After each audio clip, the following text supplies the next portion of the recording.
through general communications such as harikatar.com, keepintouch.com, bhaktabhakti.com, and the advisory council mailing list.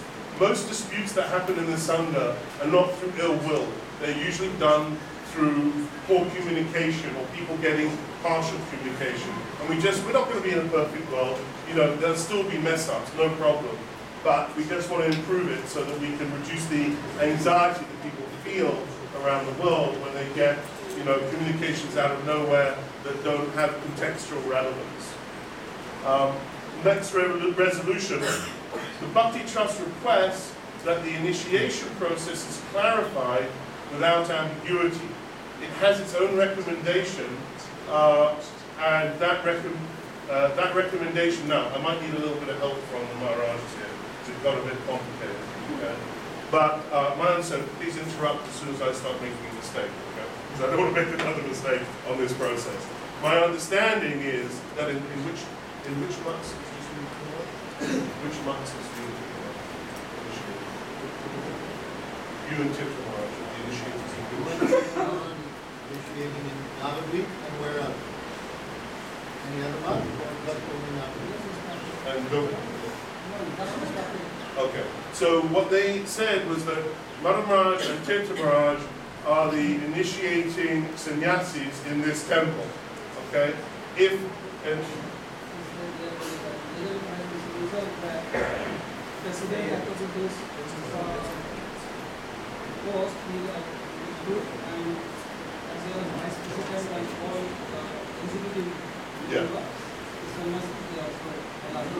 So the executive members can also initiate here.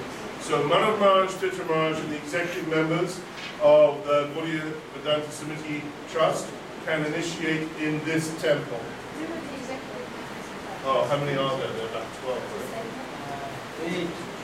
8. There are 8 Indian sannyasis. Okay. So that's the first point. Okay. If a Western sannyasi wants to initiate in this month, then they just need to ask authority. Here. Temple of the GST. Okay.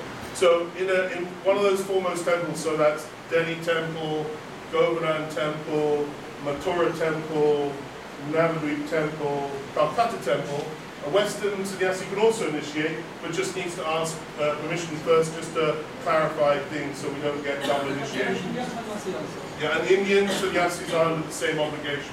However, outside of those months, anywhere in India, or anywhere throughout the rest of the world, if a Western sannyasi or Indian sannyasi wishes to initiate anyone, it's a one-to-one process, no problem.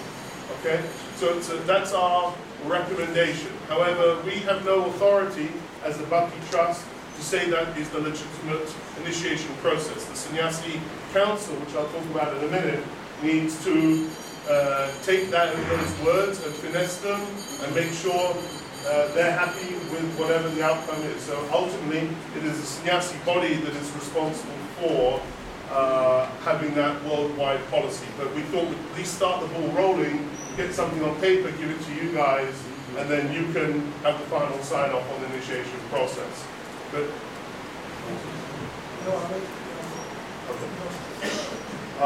Okay, so education. Okay. We also, next resolution, we appointed Nityan Punja as a non-voting. Okay.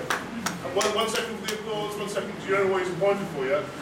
He is appointed as the special advisor to the Bhakti Trust. He is the nephew of Jagannath Punja, and he's the CEO of the Punja Company, which is a sizable company in Fiji. And he'll be providing resources to facilitate Jagannath Prabhu as the chairman. And I have to say, I haven't met Nitin before coming here. He's been a very substantial player in bringing about some unity in the Bhakti Trust. And I want to give a heartfelt thanks not only to Jagannath but for Nitin for his contributions. It's been a pleasure.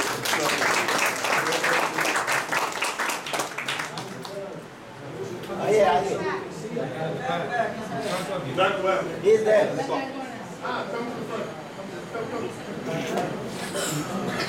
I want everyone to see who you are.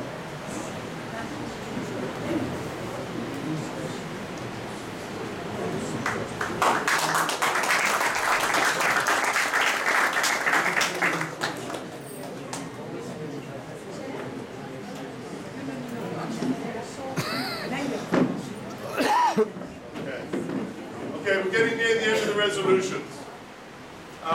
This took less than 2 hours, by the way. It was the most amazing meeting to get so many resolutions done in so short a time. So we were very happy.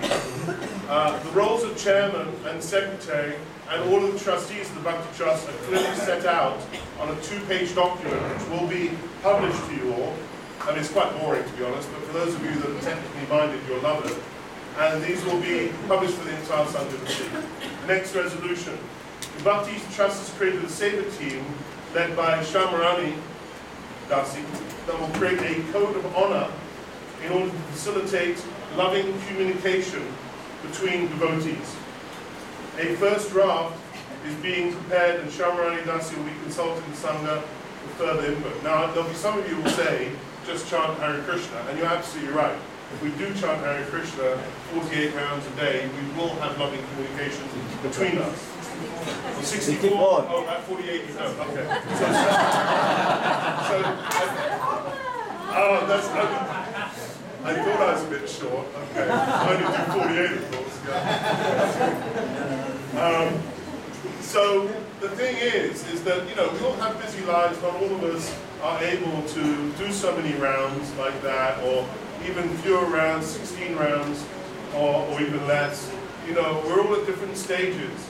And communication sometimes is a very, very difficult thing. And if we just have some of you will think, oh, well, this is just kami stuff. Well, by the way, I don't like that word, but some people use it. But the truth is that in Gita we all know that it is explained to us that the best way to come to Krishna consciousness is from the mode of goodness, from the sattvic mode. And sattvic mode isn't just about what you eat and how you live your life in terms of what you take in your mouth. It's also what comes out of your mouth and how you listen, how you communicate through your ears and through your mouth. This is also sattvic. So for all of you that want to aspire to be at the sattvic platform, so our bhakti to increase, these kind of courses that Ananta does and that Raj Mohan are doing on the 7 habits of highly successful people, it's all about living in a sattvic way. So Shamarani will be coming up with a code of honor to facilitate this. Raja, do you want to say something? I thought maybe Devi should go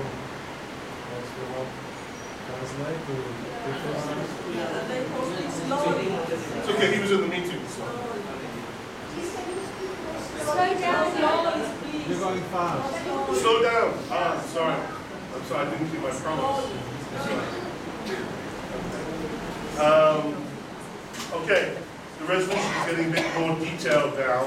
There was a resolution that, as per Srila Gurudev's written desires, that all of the sannyasis can attend the Bhakti Trust on a non-voting status. So in Kartik, all of the sannyasis are invited to the Bhakti Trust meeting. So this is a very significant step, because of course it means the sannyasis can see what we're doing. It means we'll be accountable to them because we will be seeking their advice anyhow, and it will just help transparency. So, next resolution, it was resolved that where a trustee does not attend the meeting, the trustee will be able to express their opinion beforehand. They will be able to vote, but they won't be able to attend the meeting by long-distance calls. That might seem like a very small technicality. You don't know what it's like to facilitate, chair a meeting with Indians and non-Indians in noisy rooms with someone on a laptop. It just doesn't work, so that's why we did that. The next, we're almost there. The Bhakti Trust requests that the sannyasis, Indians and non-Indian sannyasis, because Gurudev wanted the sannyasis together, not as two groups, organize themselves as a sannyasi council, as per the will of Srila Gurudev. As there are so many sannyasis, it makes sense to have a board of the sannyasi council. It is a matter for the sannyasi council to organize this, and we trust that they will select qualified persons for the board, both lady renunciates and men. The purpose of the board and the sannyasi council is to nourish the sangha with bhakti. Next resolution, as per Gurudev's will, the Bhakti Trust will consult with great respect and deliberation, the Sannyasi Council and the Advisory Council. The Bhakti Trust will facilitate the clarification who is a member of the Advisory Council. Because I'm not sure if anybody knows who is a member of the Advisory Council. That needs to be explicitly clarified. We think that last point, couple more go. We think that the events that have taken place today represent a great start for the transparent, cooperative, harmonious running of the Sangha. However, it is only a start. We have to implement what we have started. We also need other bodies to take the same initiative to clarify their purpose, appoint their sevaks, and find their roles. In particular, we would like the book publishing team to take heart that they can review from scratch their entire publishing and distribution functions and feel totally empowered by the Bhakti Trust to do so. For example, we're trying to organize a meeting of sannyasis tomorrow at which we will be discussing how to increase book distribution.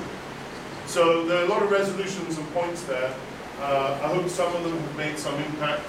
I hope you understand what we're trying to do. We would love to have questions and answers now, because I'm sure you've got tons of them. So I'm available, other trustees are available to answer questions. Thank you very much.